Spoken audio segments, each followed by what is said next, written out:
A lot of folks don't understand it this way, they don't see it this way, and that's okay. But there's two things that came from the throne room of Gad. And that's the word of Gad and music. Understand what I'm saying? These two things will move the soul like nothing else, man. You know, they move the soul, brothers. Yes, think about that. Think about the way that music can move you. Now, what I want you to picture, man, those of you who love the Lord, think about the way a song, man, praising God or Jesus moves your soul to worship God and Jesus. Yes. It's a beautiful thing. You know, before I started listening to more Christian music, I guess you might call it, I don't know, man, praise and worship music. You know, I tried to develop a relationship with Jesus, but it wasn't until after I began to listen to praise and worship music, that praise and worship Jesus, that I was really able to develop that bond, that relationship, that love, you know. Yeah, man. And that was because the music had moved my soul so much closer to Him, you know. Yeah. And so that now, you know, I don't know, every now and then I might listen to a secular song, I guess it's still possible, but very, very, very seldom, man. Very seldom, you know. I like to be in that mood all the time, be with my Savior all the time. Yes, music's a tool to do that. Yes, definitely. Obviously, you can't read the word while you're driving down the road, but you can listen to some Jesus jam. Yeah, all right, yeah. All right, guys, anybody got any prayer requests today? Healing place. Healing place. Just the healing place? Is it? Just keep the healing place with all the young men, staff, and all. Just pray for that building and what God's doing in that building, guys. He's really, really, really doing amazing things. I see it every day. This is not fiction. You know, this is facts that this program that they have is set here for the ones that are here. We earn this seat, guys. It's true. Might not look at it that way, but it doesn't make it any less true. I like to pray for all the fathers that can't see their kids today. I've been there and I know what you're going through. Definitely a day to be reminded. Yeah, I piggyback off that. A lot of us are really hurting today. We're broken. We're trying real hard. Sometimes we're coming up against the wall. Frustrated. I know a lot of us are deep in prayer today and praying for others in our same situation across the country. So anyway, I know my heart is heavy today. So anyway, I want to pray for that. Yes. Anybody else?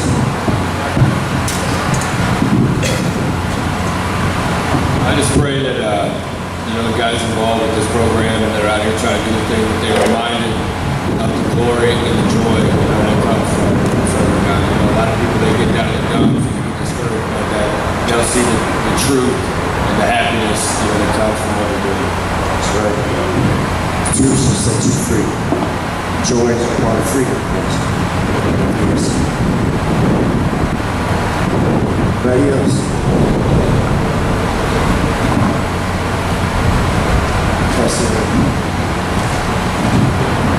Pray for my family overseas and my family, my church family, Madison, Kentucky, my pastor, because her sermon's coming up, and they've been really encouraging.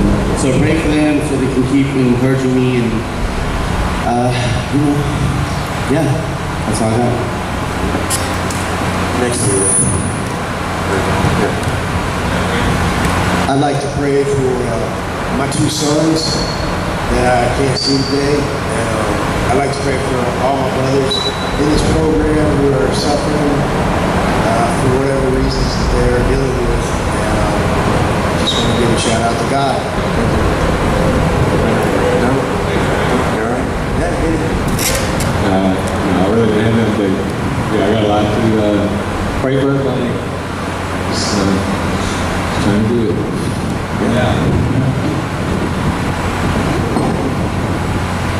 Make your requests known together, please. No, he's not going to answer every word that you ask him. He's going to tell you no sometimes. Probably lots of times. Until you begin to understand what it is he wants for you, what he wants from you. You start asking for that. You start asking for what it takes to do that. Then the giving will start. Yes, yes. When you become responsible, then he'll start giving you those things. You know? Yeah, those things that you do. Not just those virtues. Yeah. Anybody else?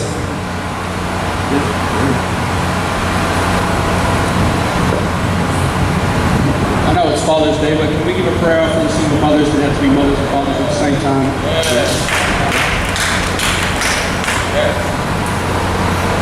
Maybe they will learn why they got to be there. Anybody else? Yeah. All right. Let's go to the Lord with these requests from our hearts and minds, please. Father, we come before you humbly, Lord. We've heard these requests, heard these prayers, Father, these petitions that we have made, Lord. We ask that you touch them, Father, that you move in them, Lord, that you will be done in them, Father, that you increase the virtues that is necessary to overcome these things, Father, that we have prayed about, that we have prayed for, Lord. That you walk with us as we overcome these things, as the people whom we've prayed for has overcome these things, Father. We pray that you increase fruit in their lives. We pray for the program, Father, that you increase those people in the program, Lord, that they may overcome, Father, that they would have success in you, Lord, in you, not this world, but in you, Father. That they would grow closer to you, Lord. Father, as always, just thanks in the name of Jesus Christ. Amen. All right, man. You know, I said something in the welcoming about, this being the last generation. God having chosen you out of the world, man. You know, to be the people, the men that lead his people in these days. And I guess what I have to ask you is who else is strong enough? Who else is strong enough to do such a thing? Who else is strong enough? Who else can do the things that we have done? Who else can live outside with nothing? Yes. Who else can turn their back on everything in this world? The desires for all the things that this world has to offer. Who else can do these things? Except those of us who have done it. Do you understand what I'm saying? Yes. Yes. You have already done what it takes to be the man that he's calling you to be. You just not placed him in the position that he belongs. You have not made the commitment to whom the commitment needs to be made. Yes, doing it for the right reasons. You know, you can do a good thing and it not be the right reason, and therefore it is no longer a good thing. Understand? The pathway to hell is paved with good intentions. There are a lot of people who set out to do a lot of things for good reasons and ended up not doing such a good job. Yes. Yes. Remember this, guys. Remember this. You are these people. You are strong. So today we're going to talk about Father's Day, Daddy's Day. Before we get to talk about Daddy's Day, man, you know, it's a celebration of male parenthood. Yes, yes, okay. We need to talk about what it takes to be a dad. Yeah?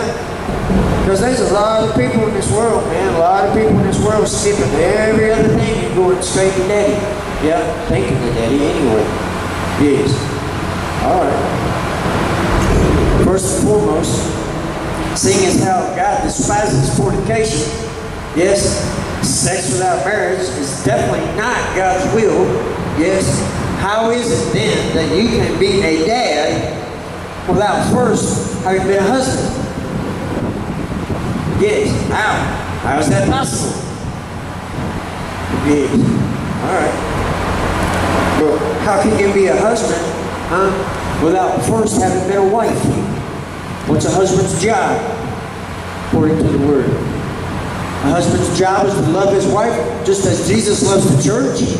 To water his wife with the word and present her an unblemished sacrifice, an unblemished, no spots to the Lord. Yes.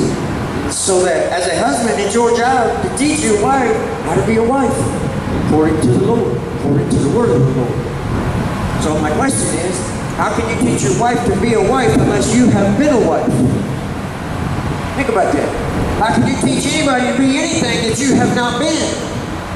Ain't that what we say about people in programs trying to teach us how to not be addicts who have never been an addict? How can they teach me how to not be an addict if they've never been an addict to overcome what I'm needing to overcome? All right. You can't teach somebody how to pour concrete if you've never poured concrete. Yeah, okay, guys. So you can't teach a woman how to be your wife, how to be the wife of God, if you've never been a wife. No, I'm not talking about transgenderism and all this other craziness.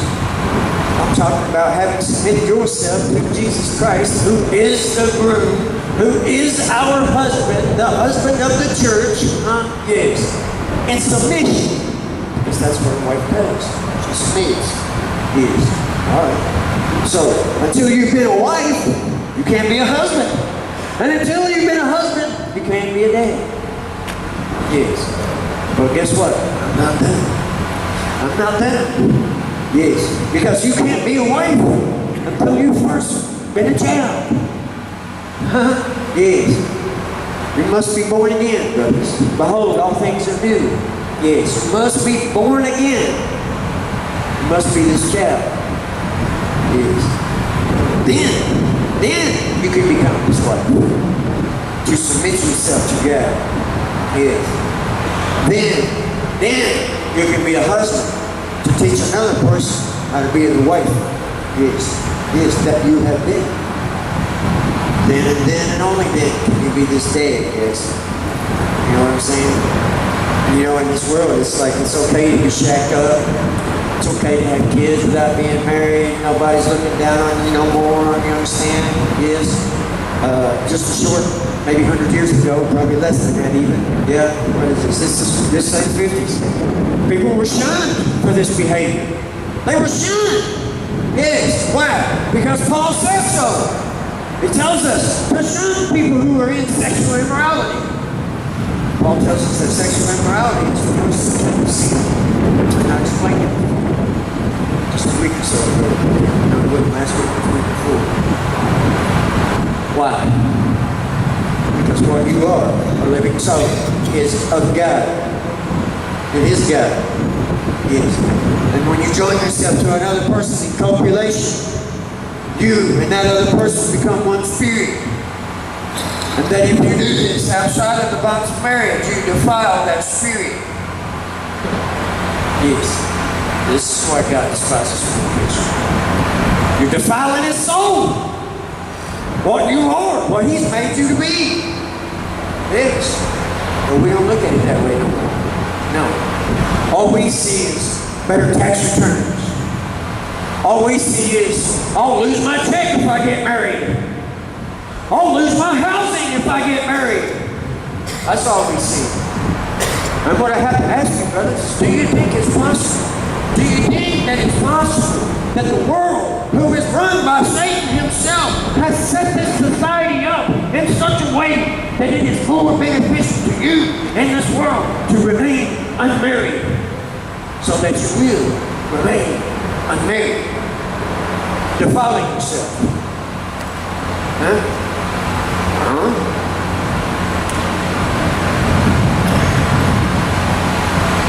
What's this? Defile your spirit. You know, the body. Every sin we commit in this body defiles this body. But you know, truthfully, you can't defile this body any more than it is when you're born. Everybody's born into sin. You know, everybody is born into sin. Whether you have ever committed a sin or not matters not. You were born into sin. You were born through a sinful act. You were born with a spot. Yes, this is what separates Christ from the rest of us, guys. Even if the rest of us could live our whole entire lives without ever committing a sin like Christ, we're still separate from Christ because we were born with this spot. Born through carnal knowledge. It took sex to reproduce us, didn't it? Yes. But Christ was born immaculately, wasn't he? There was no sex. There was no penetration. There was no copulation. He was born clean. Understand what I'm saying? Yes. Born on the spot. So this body is defiled. You really can't defile it any worse than it is from the moment you're born. But the spirit that resides within, brothers, oh, it's precious. It truly is. We take it for granted. We don't even look at it no more. We're just looking at the mirror. You understand what I'm saying? It is. You don't even see the soul that resides inside. That's a sad thing. Because it's this soul that's going to live for eternity. And where it lives is the question. This is the reason why I tell you the things that I tell you today. Yes? So, first we must be born again. Yes.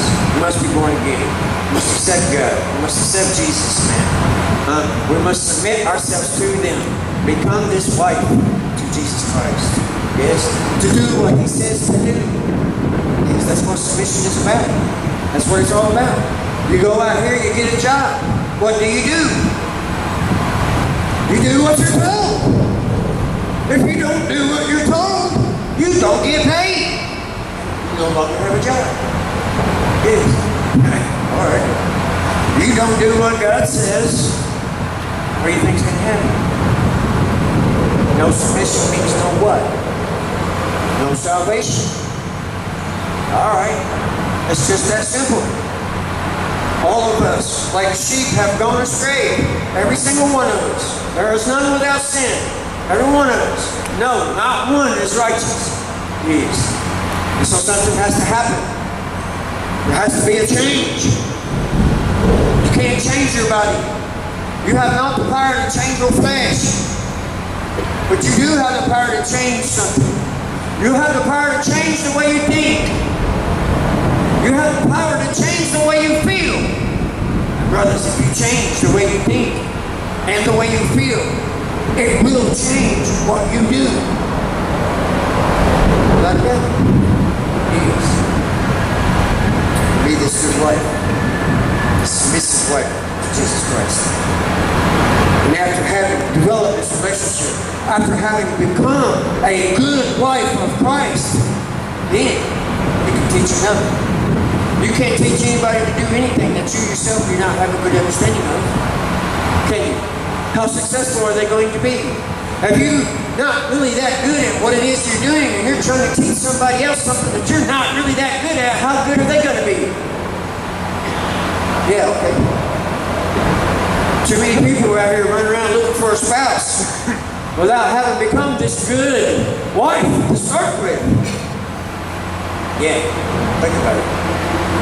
How many of us run around out here and find ourselves a woman, man? She sleeps with us. No, it's on. Yeah, it's on. Help you defile yourself. It's on. Oh, she's a great one, ain't she? All right. Guys, you want a good woman? Find one that loves Jesus. Yeah. Actually, to be honest with you, don't find one at all. Let God give you one. All right.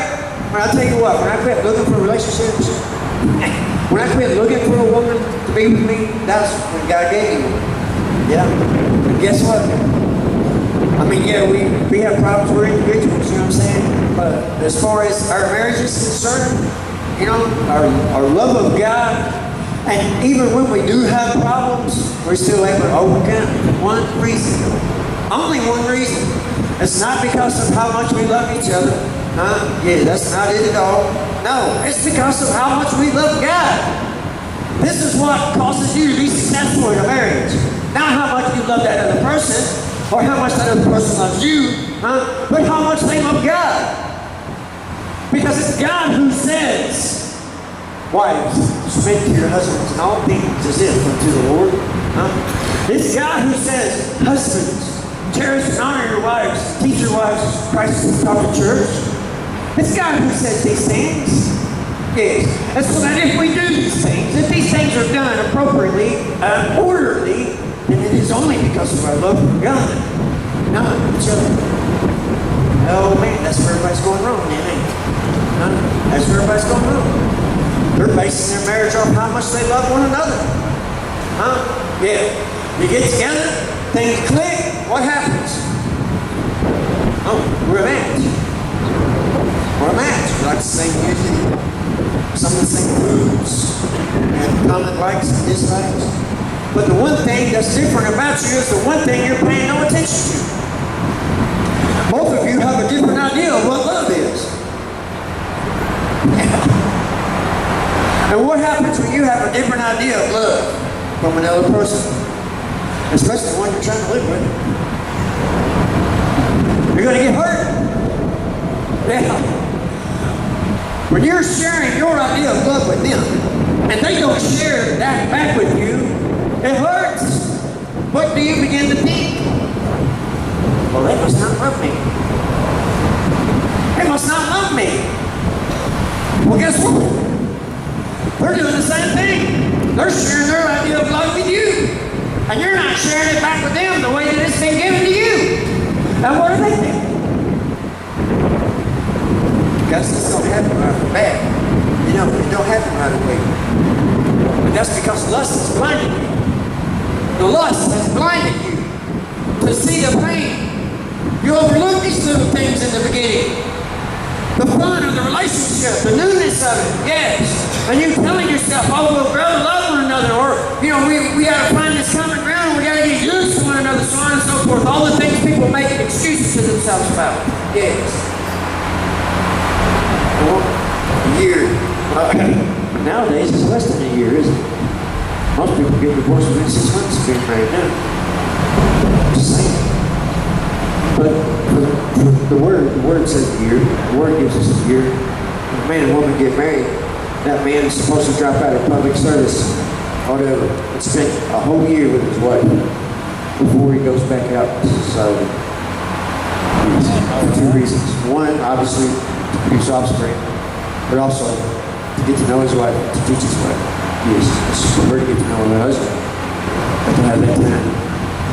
Okay. That's what it takes to be a child of God, brothers, being reborn, becoming this wife of Christ. And after having become a good wife, if you've become a good enough wife, then God will give you a wife. A wife is a gift from God, according to Proverbs. Yes. He who finds a wife has found a good thing. Yes. All right. A good woman is a virtuous woman is a crown unto her husband. Yes. Yes. All right. You got to look for a woman who's seeking to be a virtuous woman. A virtuous woman is not going to sleep with you until you're married. It's that simple. Yes. Okay. All right, guys. Let's talk about husbandry. See, this is how we must be a husband before we're a dad. Husbandry. What does that even mean? Husbandry. It's a role, man. You got some responsibilities. If God has given you a wife, then He has made you a husband. You understand? You didn't choose to be a husband. He made you a husband. Just like if He gave you brothers and sisters, He made you to be a brother. When you're born, He's made you to be a son or a daughter. Yes, that's what He made you to be. How do you know? Because it's what you are. Completely and totally out of your control is what you are. Okay. Some rights and responsibilities, man, according to the Word of God. You get in there, or you read it, you'll see He's telling you these things. A lot of this is about Corinthians, yes. Okay. Husbandry. You know, we have a really good example of husbandry. We really do. We really do. God and Jesus Christ are our best examples of a husband, guys. Yes. God chose the nation of Israel. He revealed Himself to these people through Abraham. Yes. And He made them His nation. And He blessed them. Okay? Yes. He sent them to Egypt. And they multiplied. They multiplied, man. Tremendously. And then He led them out of Egypt. He led them out of Egypt. He led them by a whirlwind of fire at night and a pillar of smoke through the day. Yes. Miraculously fed them bread from the sky, man. Who's ever heard of such a thing? Bread falling from the sky. Huh? Yes. Water spewing from rocks the miraculous things that he did for his people. Yes. That's our first best example of a husband. A husband provides. That's what a husband does. God provides for his people. Yeah. Yes. A husband protects. God protected his people. He still protects his people. Yes. A husband sanctifies. It is God who sanctifies us. It's God who teaches us the difference between right and wrong. And if we choose to do the right that he's telling us to be, then we shall be sanctified. Yes. These things that God is, guys, these things that God does, is what we are supposed to do as husbands in the lives of other people. When God tells a woman who is your wife to submit to you in all things as if unto the Lord, that don't make you the Lord. That don't mean that you get to tell other people to do whatever and they must do what you tell them to do because God says this. It's not what it means. What God has done is give you his position and the life of another person. And that you must do for them what he does for you. It's a responsibility, man. It's not a right. You understand? Yes. Yes. God heals his people too, man. Yeah. Oh, yeah. You know, it's not fair being a man. There's nothing fair about it. There's nothing fair about being a man. You know, we're all about what's fair, don't we? I mean, that's what we're all about, what's fair. You know, let's do what's fair. Because what's fair is right. Right? Yeah, that's what we tell ourselves. I'm here to tell you today, there's nothing fair about being a man.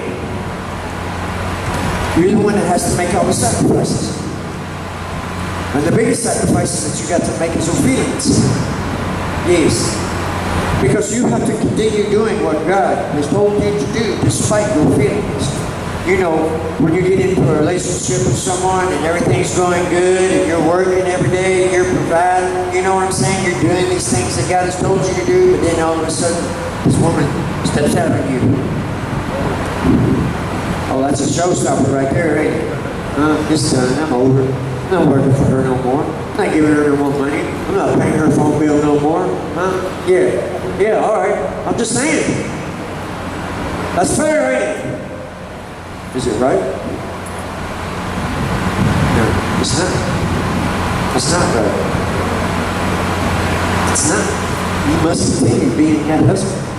Why? Because it's what God has done for you, to you. It's what God has made you be. You gonna turn your back on that? Huh? Yeah? Why? You gonna turn your back on that because your feelings got hurt? I want to tell you something about this. Stepping out on you. This is adultery. Yeah? It ain't got nothing to do with you. It's not your commandment that says thou shalt not commit adultery. That's not your commandment. You should be sad. You should feel sorry for your wife or husband. Yes. They stepped out on God. They've endangered their eternal salvation. That's a sad thing, folks. Yes. It is. You know, when you keep God in between you, marriage, when these things happen that seem like a personal affront to one another, it's not a personal affront anymore. Now it's a reason to feel sad with this other person. To live with this other person when you see them slipping in a relationship with God, especially when it comes to the role of marriage. Yes. So it's your job to be the healer of marriage choice, which means you must take your feelings and set them to the side. Yes. In order to heal those people around you, whether they be your wife, children, yes, whoever God's places in your household. Now that's not fair. I know. But it's what God has called you to be. It's what God has strengthened you to be. It's the reason why you're the man. What's the difference between men and women according to the book of Genesis?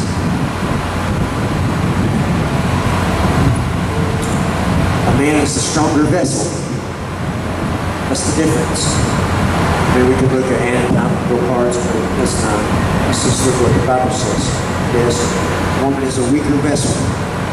What does a vessel do? Hold something. Yes. If one vessel is stronger than another vessel, then what's the difference in it? They can hold more of something. Yeah, that's the difference. That's the difference between the things. What does this vessel hold? Believe, I guess. What does this vessel hold? God Almighty. That's what this vessel holds. God Almighty.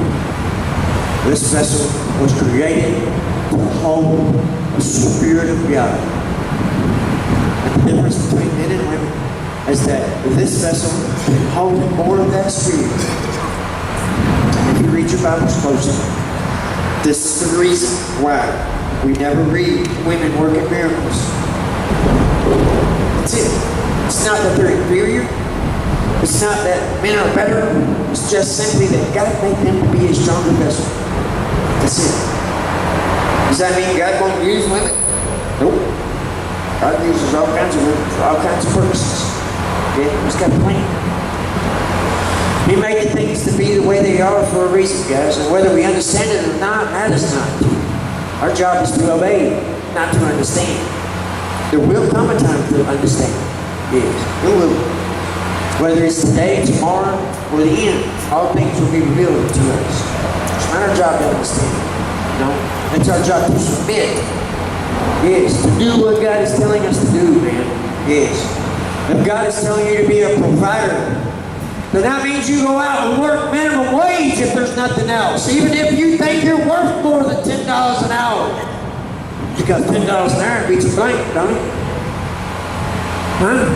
How much do you love the people God has given to you to take care of, to teach, to heal, to protect, to provide for? Do you love them at all?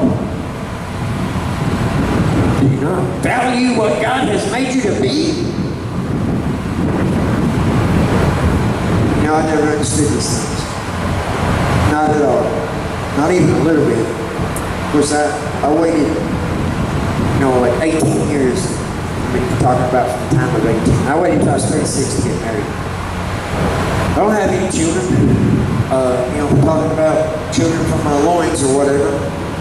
But, if we're talking about people that we help to feed and clothe, yeah? People that we help to teach the difference between right and wrong to. Well, I got a lot. Yeah. I got a lot. All right. When I began to understand these things, when I began to understand this husbandry, it wasn't until after I got married, of course. After I almost killed my marriage. Yeah. All right. Yeah. After I took such advantage of my wife's love for God, yes, till it almost killed him completely. Yeah, literally. All right. Then I began to understand these things. Sometimes it's what it takes to get us. Sometimes we must look our way. All of you sitting here right now, understand this. Because why? Because you have done the same thing. What brought you to these chairs is exactly the same thing. And what I'm asking you is, will you today accept the truth and apply it this season? Now I worked with this old man one time. I was like 20, worked in the coal mines, Had my whole life ahead of me, and I decided to go back under this mountain and mine coal to help keep the electricity on. Yes. Some people say I was a smart person. I don't know. But this old man, every day, he was a boss on the section. He would come up, and I'd be working, and I'd be killing him, man, in the sweat. And he would down me. Every day, he would down me. Yes. And he'd spend at least 15, 20 minutes preaching to me. Not about the word of God, but just, preaching to me. Life lessons and so on and so forth. How I shouldn't be there doing what I was doing. That I should be doing some other thing, And he's always had a heart full of experience to share with me. as to the reason why I should be doing what he says I should be doing rather than what I was doing. Yes.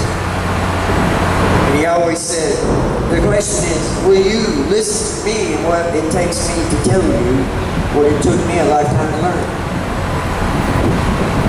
I don't really think I understood that, the real meaning behind that, until I began to teach other people in just a few minutes what it took me a lifetime to learn.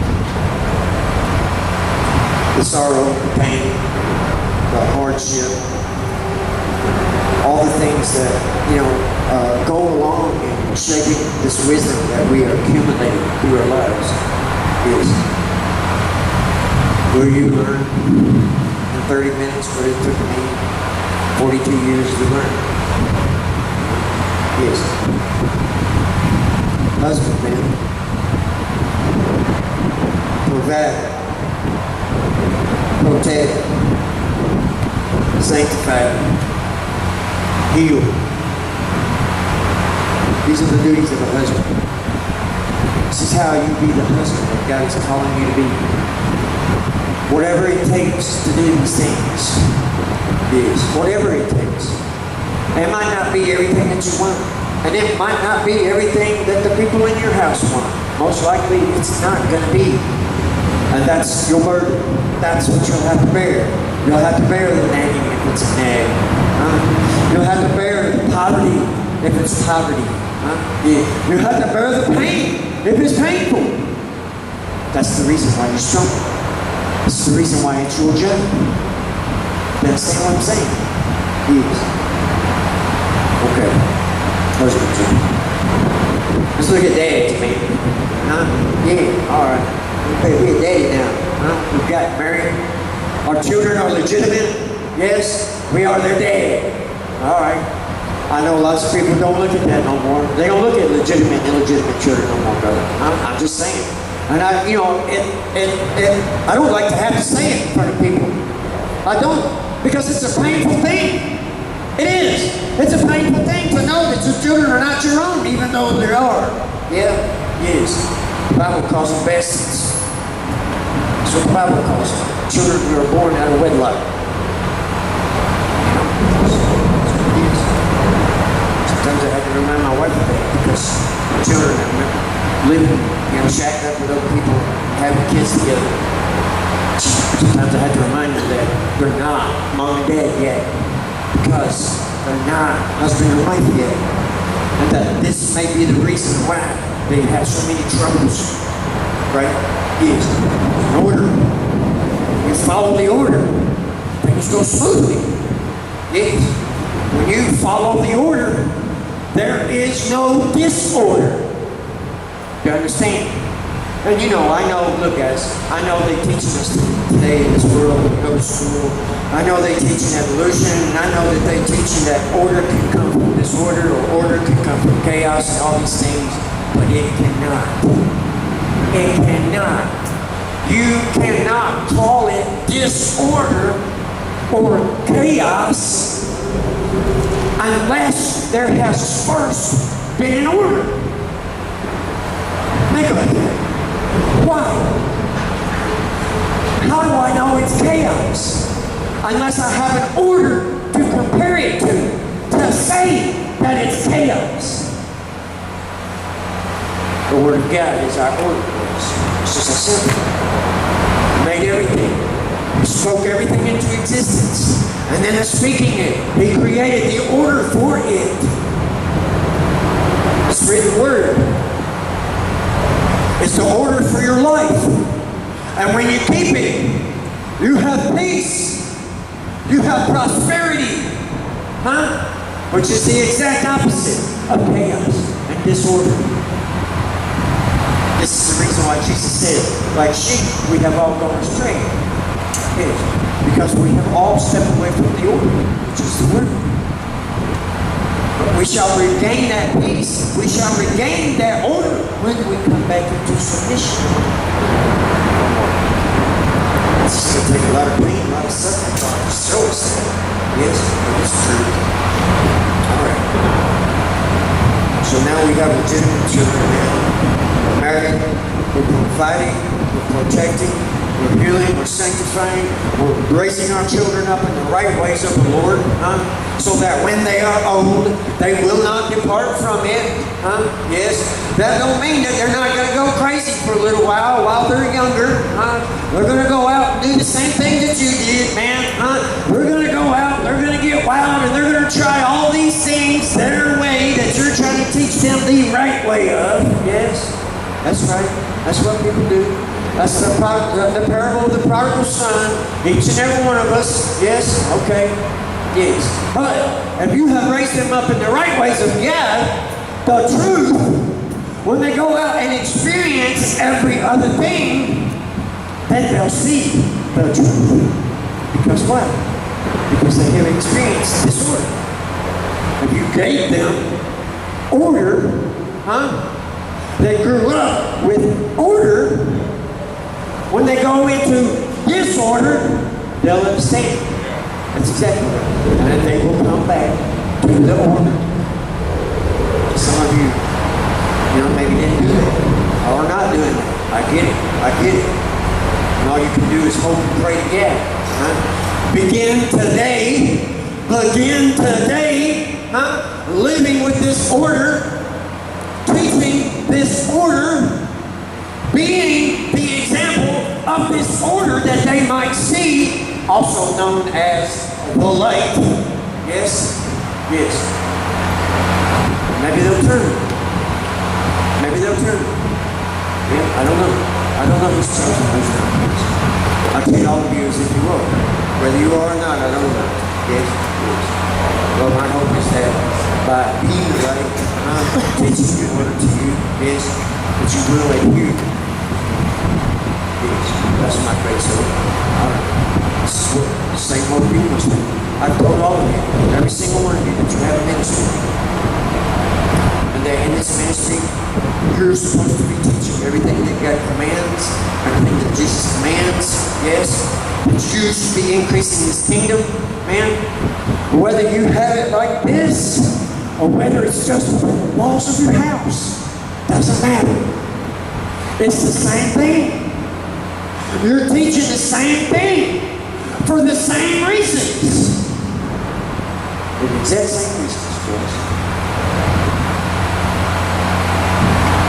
Who should teach your child how to love Jesus Christ? Should it be you? Or should it be some stranger? Who are they going to listen to the best? Who have they grown up with? Who have they known? Who have they loved? Who have they called dad? Who have they seen as the big, strong, shining example? And if they haven't seen that from you, it's time to be there. It's time to be there, man. Maybe you've made such a mess of your life. Maybe you've made such a mess of relationships that you think it's impossible to repair. Maybe these women that you have these kids with, maybe they don't love you. Maybe you screwed it up. Maybe they screwed it up. Maybe it was mutual. Does that mean you don't try? My brother went to the penitentiary. He got 10 years. He got out, and then he went back. Ultimately, he served it out. Yes. And of course, while he was in the penitentiary, Jody was taking care of his wife. Okay.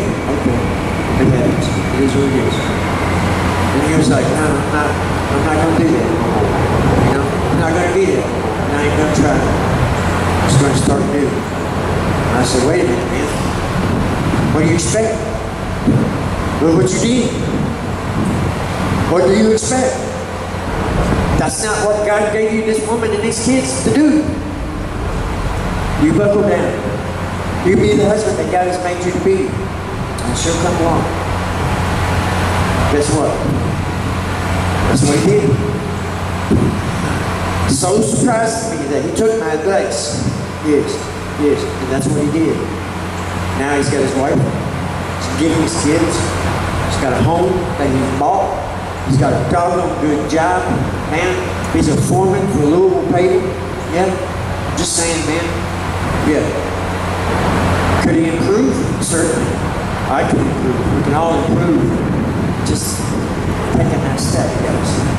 So for those of you who think that your relationships might be beyond repair with your baby's moms and so on and so forth, maybe you've got more than one baby's mom. I don't know. I don't know what to tell you about that. It doesn't mean you can't provide for all your kids. It doesn't mean you can't teach all your kids the right ways of God. Just because you can't be married to all these women at the same time. I understand. But it doesn't mean that you can't be this man to your children. Yes? Yes. Remember this, please. There's no reason, there's no excuse for you to not be this. If God has given you these beings and put them in your hands to provide for, to care for, to protect, to sanctify, and to heal, there is no excuse why you can't do that. You understand what I'm saying? Yes. All right. You know, there's some things going on in the world that hinders us as men from being this dad, this biblical dad. This rights and responsibilities that God has called us to be, to understand. Yes. Used to, a man could be a man of his house, right? You know, a man's house is his castle, so on and so forth. Nobody would dare step in on a man's home and tell him what to do. Man had authority in his house. Yes. It's not that way no more. It's not that way no more. They can put you out of your house just like that. Yeah. For nothing. Also, somebody tell a lie. It don't matter. It's old. It's not your house. Yeah. You're not the man of your house. Not at all. But there are a few things left in this world, brothers, that you could be a man of. To be quite honest with you, it's going to take being a man of these things in order for you to be this good child, wife, husband, dad. First and foremost, you need to be a man of your word. Do you understand what I'm saying? This is something that you can be a man of. The way to do this is to not tell lies. To keep your word when you give it. Yes, to be a man of your word. Secondly, you need to be a man of your word. Only you can make you a lazy person. People can deny you opportunity. That's possible. True. Yes. Maybe you're a convicted felon. Maybe you've been an addict. All kinds of reasons why people can deny you an opportunity. But that doesn't mean you can't be a man of your work. The fruit of your hands. The effort that you put into doing the very best that you can possibly do. And everything that you do as if God Almighty has shouted to you from the heavens to do this for Him. Because He has. Every single thing. Every single thing, yes. Only you can make you a lazy man. And finally, most importantly, a man of God. A man of faith. How can you call yourself a man if you don't recognize the one that calls you man? Huh? Don't you know this is the reason why we're going off with this gender neutral crap? It's God who calls you man. You understand what I'm saying? And to recognize yourself as a man is to recognize that there is a God in heaven who created you. This is the reason why they want to do away with it. Yeah, it got nothing to do with people's rights to be whatever they want to be. Nah, it ain't at all, man. That's the excuse that they use to get their foot in the door. It's crap. And anybody that believes such things is disillusioned. It's physically obvious that there's a difference. Isn't there? Yeah. Okay. And anybody that believes any other such thing is disillusioned. Perhaps by God's word. Yes. Yes. God said that He would send a strong delusion on the world in these days. And that they would believe a lie. Yes. And that they would call evil good and good evil. It's quite possible. Yes. Not deny it. Would in fact be another sign of the times that we live in. These are the things that we can be a man of still yet. These are the things that nobody can take from us. You understand? Yes. These things come from within. Man of your word. Man of your work. The work ethic. Man of God. The faith. Always be a man of these things. Yes.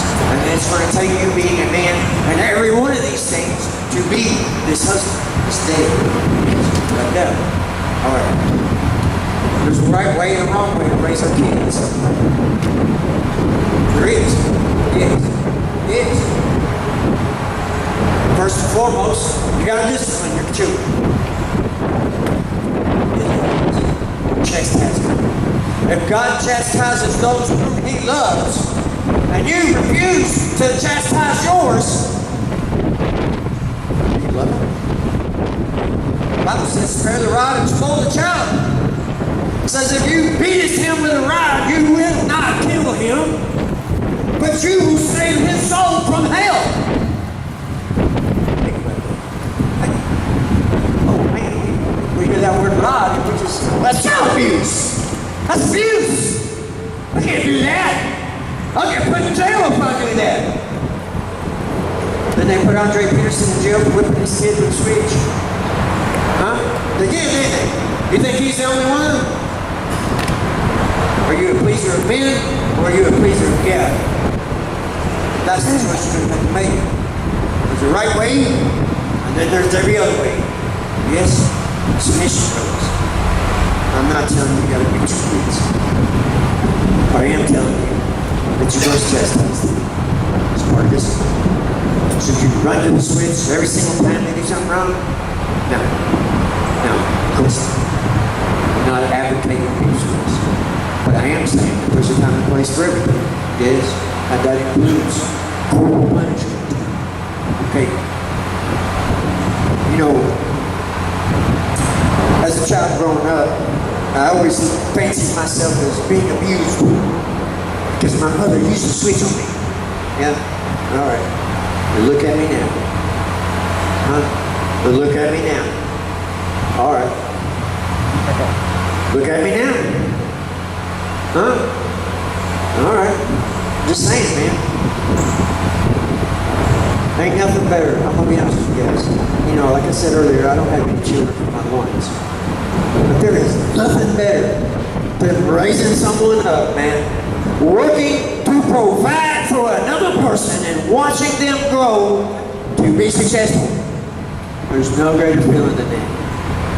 I've come to personally experience this over the last 7 years. The last 7 years that I've been doing this, I've come to personally experience it. Yes. There's nothing better than that, guys. And it makes all that pain that you had to sacrifice. It makes all the sacrifice of all the things that you couldn't buy for yourself because you had to do something else with this money. All the things that you had to do in order to be what God has called you and chosen you and made you to be. It's worth it. It's worth it. It's a great feeling. I mean, you know, it's like one of those feelings that just makes your chest swell. You know, it's just, you can't help but feel proud. I mean, you know you had a lot of help. You know you didn't do it all on your own, you know what I'm saying? But you had a little bit to do with it. You know? Yeah, okay. Yeah. And it feels good to be a part of it. All right. You know, people today, a lot of people got problems with this world, you know, things going on in the world, and they're like, you know, I can't do nothing about it, right? I can't change the world, or so on and so forth. I mean, you know, yeah, think about it. What can one person do to change the world? I mean, you know, yeah, all right. The Word tells us that children are a heritage of God. They're given to us, yes, yes. And that children are like arrows in the hands of a mighty man or a warrior, yes. And that happy is he who has a quiver full of them. Yes. You know, I'll be honest with you. I had no idea what any of that meant until I started taking care of other people. Yeah, yeah, man. So I chose to become responsible for other people, for the well-being of other people. Yes. And then I truly become to understand the same. Yes, yes, man. Children are a gift from God. And any of you that have had them, that have experienced a bit of joy from them, know that that joy that you're receiving is definitely a gift. It's a very good gift. Joy is so precious. Yes. Okay. But for those of you who think you can't change the world, this is what the scripture is telling us. Children are like arrows in the hand of a mighty man. What does a warrior, what does a soldier do with arrows? He uses them for victory, doesn't he? He uses them for conquest. He uses them to defeat his enemies. Does he? Yeah. All right. Now, how are children? What is the comparison here? If every one of you would take your children and raise them up in the right ways of God, these children become no arrows as they go out into the world. Live in this light that you have instilled within them. And guess what will happen? The world will change. Why do you think it's got the way that it is now? It's because they removed God from everything. They removed the light from every institution that has any sort of influence on anyone. Think about that. Yes. This is the reason why it's shaking its hand right now.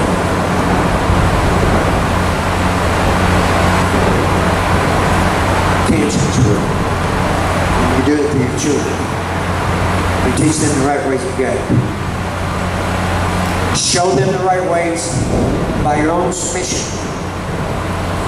to God, to Jesus Christ, to God's Word, to do what you have been called and chosen to do.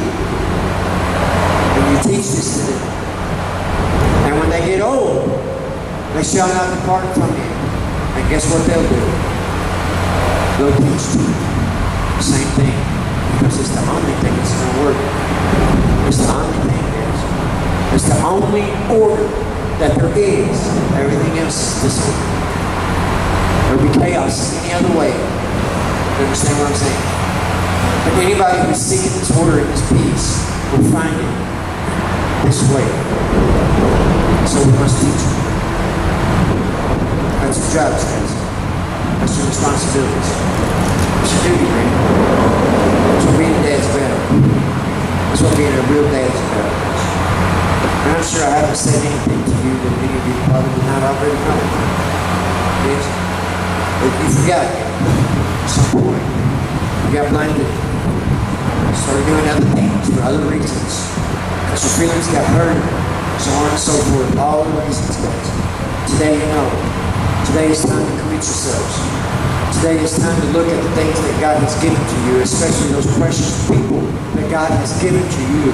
And it's time to start taking those steps to providing, to protecting, to healing, to sanctifying, to raising them up in the right ways of God to increase His kingdom that we're seeking to enter. Because I tell you now, if you don't, do you think you're going to make it?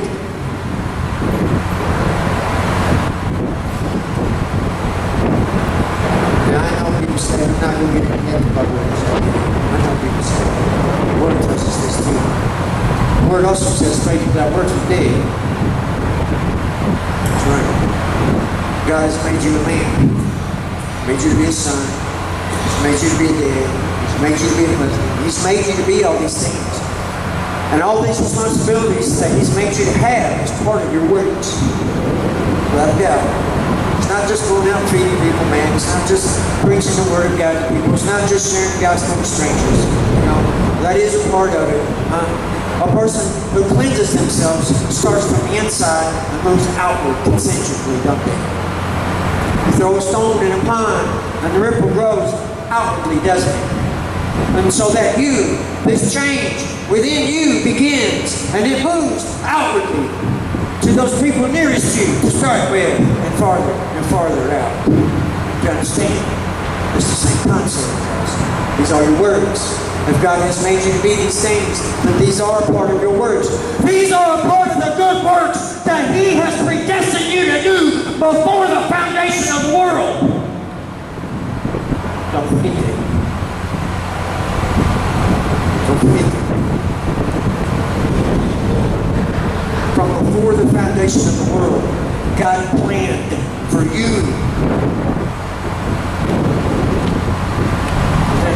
Does that mean anything?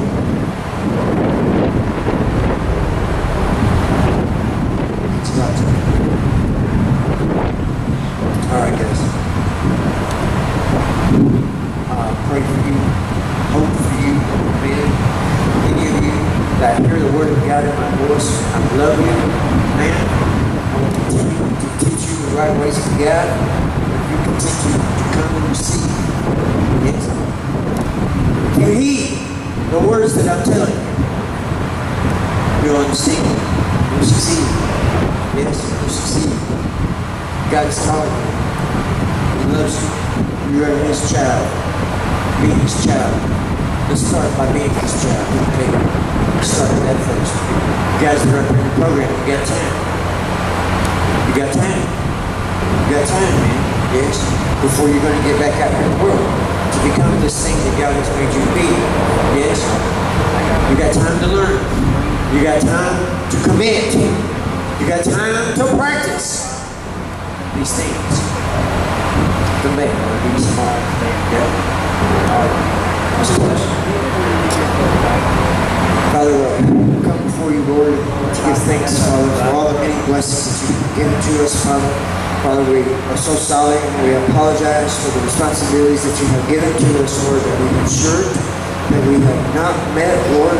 Father, we give thanks for the truth that you have shared with us today, Father, the calling that you have placed upon us, Lord. Father, we pray that you would continue to lead us and to teach us and to guide us in this husbandry, Father, and this truth of your word and this order, Father, that we may step away from disorderliness, Father, and come into order, that we may put chaos behind us, Lord, and step into this light, Father, and that we may be this light to those whom you have put before us, Father, that we might increase the kingdom that you have called us to be a part of, Lord, that we can experience this joy, Father, but more than that, Lord, those whom you have placed around us can feel the joy that you have given to us.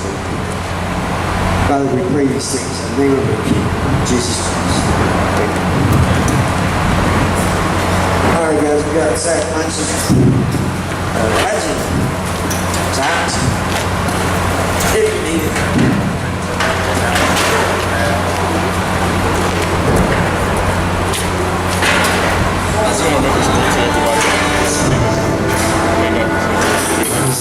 Somebody knew how to cripple me. The faith plan break my belief. Taking past my peace till my faith was all gone.